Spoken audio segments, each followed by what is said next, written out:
Welcome back to my YouTube channel. देख रहे हैं सुबह के 5:30 बज गए हैं और मेरी बेटी सो रही है और मैंने अपनी पढ़ाई स्टार्ट की है। हमारी पढ़ाई ही हमारी सफलता की हमारी मेहनत ही सफलता की ओर हमें ले जाती है।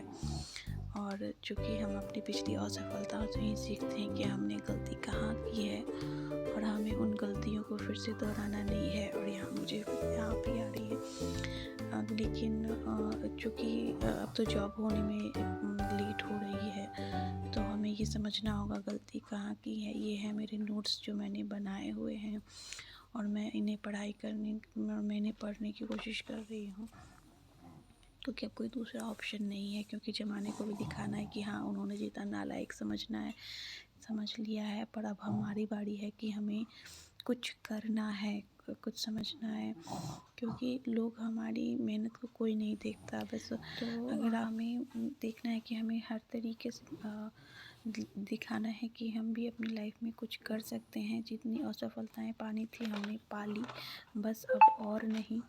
तो चलो फिर से रीस्टार्ट करते हैं।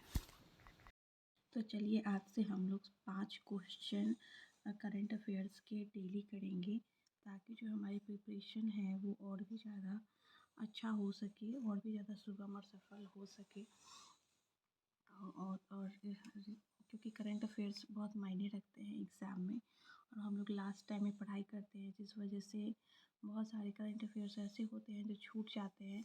तो आज से हम लोग 5 करंट अफेयर्स स्टार्ट करेंगे डेली, जो इम्पोर्टेंट हैं। और अगर आपको अच्छा लगेगा तो आप मुझे बताइएगा, मैं और भी करंट अफेयर्स डालने की कोशिश करूँगी, ताकि जो है पढ़ाई अच्छे से हो सके। तो सबसे पहला प्रश्न है कि ताइवान के नए राष्ट्रपति कौन चुने गए हैं? तो विलियम लाई तिंग चिंगले चुने गए हैं। विलियम ताई चिंगले चुने गए हैं ताइवान के नए राष्ट्रपति।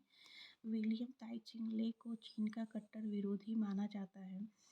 तो इसी के लिए पहला प्रश्न ये हो गया। दूसरा प्रश्न ये है कि 1 लाख से अधिक आबादी वाले किन 2 शहर को स्वच्छ सर्वेक्षण पुरस्कार मिला हुआ है? इंदौर और सूरत को मिला है।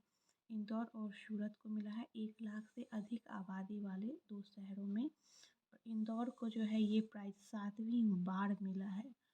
अगर हम 1 लाख से कम आबादी वाले शहर की बात करते हैं जिन्हें स्वच्छ सर्वेक्षण पुरस्कार मिला है, तो वो है शाश्वत। शाश्वत कहाँ है? शाश्वत है महाराष्ट्र में।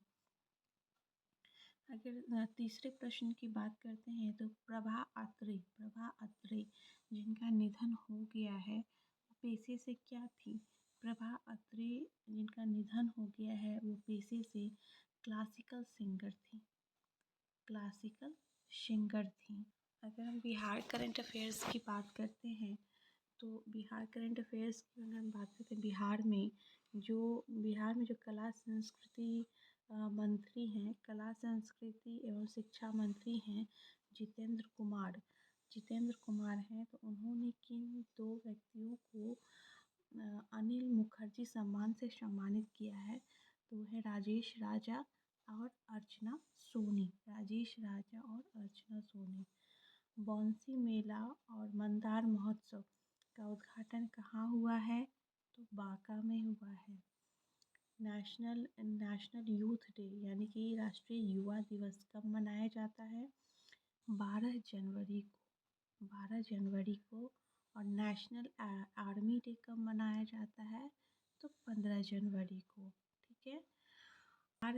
बिहार में ही बाइक टैक्सी सेवा शुरू कर दी गई है। बिहार में बाइक टैक्सी सेवा शुरू कर दी गई है। चलिए, मुझे लगता है 5 से ज़्यादा प्रश्न हो गए हैं। तो मैं इसी के साथ, अगर आपको मेरा वीडियो पसंद आए तो प्लीज़ इसे लाइक शेयर सब्सक्राइब करें और मेरे साथ यूँ ही बनाए रखें, ताकि मैं और भी अपने ज़्यादा स्टडी व्लॉग डालती रहूँ।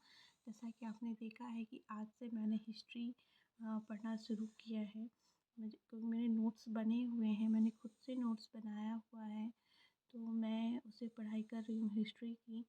और फिर मैं ऐसे ही करके मेरा टारगेट है, मैंने ये कहा ना कि मेरे लिए कि मैं ये इतने घंटे पढूँ, नहीं, वो उस पर नहीं डिपेंड करता है।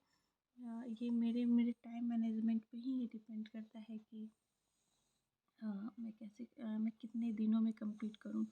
तो मेरा टारगेट है कि मैं 10 से 15 दिन में बहुत ही अच्छे से एनसीईआरटी के साथ, मतलब ये पूरा मंथ में हिस्ट्री पढ़ूँगी और साथ में मैं करंट अफेयर्स पढ़ूँगी। और अगर मैं कुछ एक्स्ट्रा पढ़ती हूँ तो मैं वो भी आप लोगों के साथ शेयर ज़रूर करूँगी। तो आप लोग मेरे साथ यूँ ही अपना साथ बनाए रखिए। आपका दिन मंगलमय हो।